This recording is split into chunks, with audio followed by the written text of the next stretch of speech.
Salut à toi, je suis super content d'être dans tes oreilles ce matin pour ce mois d'avril où je te partage une idée par jour et la manière de l'intégrer à ton quotidien. On est le dimanche 14 avril, je te parle d'accepter les échecs, ou je devrais dire d'accepter les essais de succès. Ne jamais échouer, ça ne veut pas dire que tu es meilleur que les autres. Ça veut surtout dire que tu n'as pas suffisamment essayé. Si tu vas à la montagne l'hiver et que tu restes sur une piste verte avec tes skis, tu vas beaucoup moins tomber que les autres. Mais ton niveau ne va pas augmenter et tu vas très vite t'embêter. Si tu n'échoues pas, c'est que tu n'avances pas. L'idée n'est pas de te jeter dans une pente à 50% avec tes skis, mais de passer sur une bleue plus pentue, une rouge. Donc oui, il y aura des gamelles, oui, il y aura des chutes. Et oui, en même temps, ton ski va s'améliorer et ta vie va devenir bien plus fun.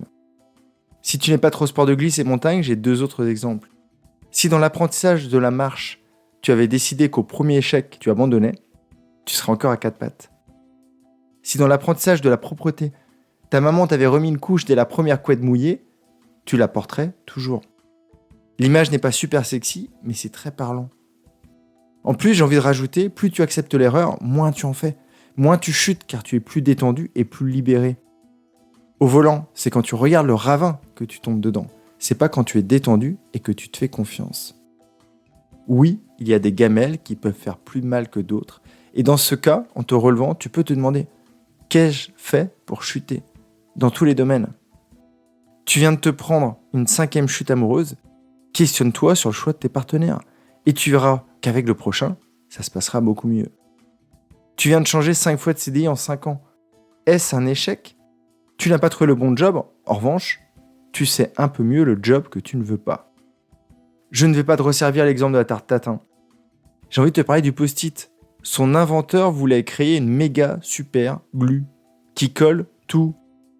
Pas de bol, ça collait à peine. Et donc, ça pouvait se décoller tout aussi facilement. Et c'est comme ça que le post-it est né. Le Viagra, à l'origine, c'était un médicament pour lutter contre l'angine de poitrine.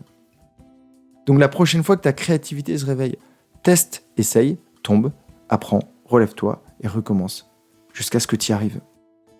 Quand tu essayes, ça veut dire que tu es passé à l'action. Donc, au lieu de te focaliser sur la destination et les résultats, focalise-toi sur le chemin parcouru. Je suis en train de finir mon roman. Est-ce que ce sera un best-seller ? J'espère. Tout ce que je peux te dire, c'est que quel que soit le résultat, pour moi, c'est un succès. Il m'a fait grandir et à travers son écriture, j'ai encore fait des grands pas vers une vie plus épanouie.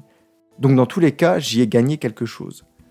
La prochaine fois, ne te dis pas « bravo, j'ai réussi », mais « bravo, j'ai essayé ». Un autre avantage à échouer, c'est aussi l'occasion d'accueillir des émotions qui sont pas très agréables. Mais plus tu fais ça, plus tu grandis et plus tu es à l'aise dans la vie.